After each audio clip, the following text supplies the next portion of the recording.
नमस्कार, कसे आहेत सगळे? बरे आहेत ना? तुमच्या इच्छा, आकांक्षा, मनोकामना गणपती बाप्पा पूर्ण करू देत आणि तुमचा दिवस खूप छान जाऊ दे. तर आज आपण गाजराचे घारगे बघणार आहोत. गाजराचे घारगे कसे करायचे ते बघणार आहोत. आपण भोपळ्याचे घारगे खाल्लेत, तर भोपळ्याचे घारगे कसे करायचे हे आपण बघितलंय आणि ते आपण खाल्लेत पण. तर भोपळ्यासारखंच गाजराचे घारगे कसे करायचे ते आपण बघूया. तर चला तर मग त्याची कृती काय आहे ती आपण बघूया. तर आपण आज गाजराचे घारगे करणार आहोत. आपण भोपळ्याचे घारगे करतो तसंच आपण आज गाजराचे घारगे करणार आहोत. तर मी इथं गाजर उकडून घेतलेलं आहे कुकरमध्ये. तर असे मोठ्या मोठ्या फोडी करून मी छानपैकी अशा मी उकडून घेतलेलं आहे. बघा, मऊ मऊ होतंय, हे बघा मऊ आहे, आपल्याला मऊ झालेलं आहे. आता हे आपण गाजर आता आपण स्मॅश करून घेणार आहोत. तर गाजर मी मिक्सरवरनं काढून घेतलेलं आहे. तुम्ही स्मॅश करून हातानं स्मॅश करून सुद्धा तुम्ही स्मॅश करू शकता, पण मी मिक्सरवरनं एकसारखं बारीक करून घेतलेलं आहे. आता आपण एका कढईमध्ये जेवढा आपला हा गाजराचा पेस्ट आहे गाजराची, तेवढं त्याचं निम्मा आपण गूळ घेणार आहोत. तर तुम्ही बघू शकताय मी इथं 2 भाग केलेले आहेत त्या पेस्टचे. कढईमध्ये मी घेतलेलं आहे आणि 2 भाग केलेले आहेत. आता आपण हा जो एवढा हा भाग आहे, जेवढा भाग आहे तेवढा आपण गूळ घेणार आहोत. तर तुम्ही बघू शकताय मी गूळ घेतलेला आहे. थोडासा मी कमी घेतलाय कारण का गाजर पण गोड असतं, त्यामुळं मी गूळ थोडासा कमी घेतलाय. आता आपण हे मिक्स करून घेऊया. तर आपण आता मिक्स करून घेत आहोत.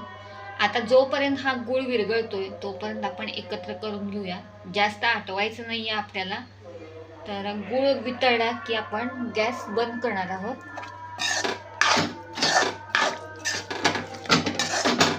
सेम भोपळ्याच्या घाऱ्यासारखंच आपल्याला करायचं आहे. भोपळ्याचे घारे तुम्हाला माहीत असतील, आपण करतो बेसिकली जास्त देवदिवाळीला केले जातात घारे भोपळ्याचे. तर सेम प्रोसिजर आहे, फक्त भोपळा आपण खिसून शिजवून घेतो. तर इथं गाजर मी न खिसता वाफवून घेतलेला आहे. तर आता आपण गूळ वितळून घेऊया, पाक करून घेऊया त्याचा. तर आपला गूळ वितळलेला आहे, तुम्ही बघू शकता.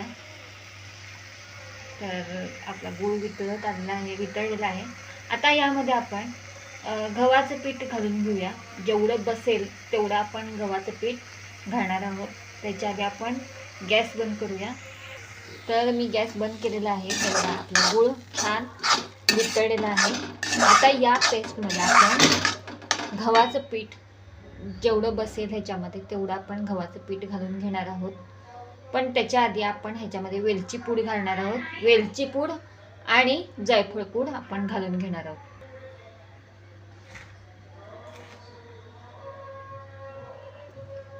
तर मी यामध्ये वेलची पूड घालून घेत आहे. आता जायफळ मी खिसून घेणार आहे. तर मी जायफळ पूड घालून घेतलेली आहे, तुम्ही बघू शकताय. जायफळ पूड मी ह्याच्यामध्ये घालून घेतली. आता मी याच्यामध्ये मावेल एवढं गव्हाचं पीठ मी घालून घेणार आहे. तर तुम्ही बघू शकताय मी याच्यात गव्हाचं पीठ घातलेलं आहे. आता थोडंसं आपण मीठ घालून घेऊया, म्हणजे मिठानं चव येते. तर मी एक पाव चमचा मीठ घालणार आहे. तर आता आपण हे छानपैकी हातानं मळून घेऊया. अशा प्रकारे मी गोळा मळून घेतलेला आहे छानपैकी असं. आता चला तर मग आपण घारगे करून घेऊया. तर इथं मी एक पिशवी घेतलेली आहे छोटी प्लास्टिकची. तर त्याला मी तेल लावून घेतलेलं आहे. आता या प्लास्टिकच्या पिशवीवरती, या आपल्या पिशवीवरती मी घारगे थापून घेणार आहे. आणि इथं मी तेल तापत ठेवलेलं आहे. तर या पद्धतीनं मी हातानं थापून घेतलेलं आहे घारगे. आता आपण हे तळून घेऊया. तर मी तेलात सोडलेले आहेत, घारगा सोडला आहे तेलात आणि आपल्याला मंद आचेवरच तळून घ्यायचं आहे. तर मी आता पलटी मारून घेतलेली आहे, बघू शकताय. आता आपण छान हे भाजून घेऊया. कलर पण छान आलाय, लाल लाल तांबूस. तर आपले घारे तयार झालेले आहेत, तुम्ही बघू शकताय. किती छान असे आपले छान घारे झालेले आहेत. गाजराच्या घाऱ्या आपण म्हणू शकतो किंवा घारगे म्हणू शकतो. तर कशी वाटली माझी रेसिपी? जर रेसिपी आवडली असेल तर लाईक करा, शेअर करा, सबस्क्राईब करा. आणि जर अशीच तुम्हाला माझी रेसिपी तुमच्यापर्यंत पोहोचवायची असेल तर माझ्या चॅनलला सबस्क्राईब करा, म्हणजे माझी रेसिपी तुमच्यापर्यंत पोहोचेल.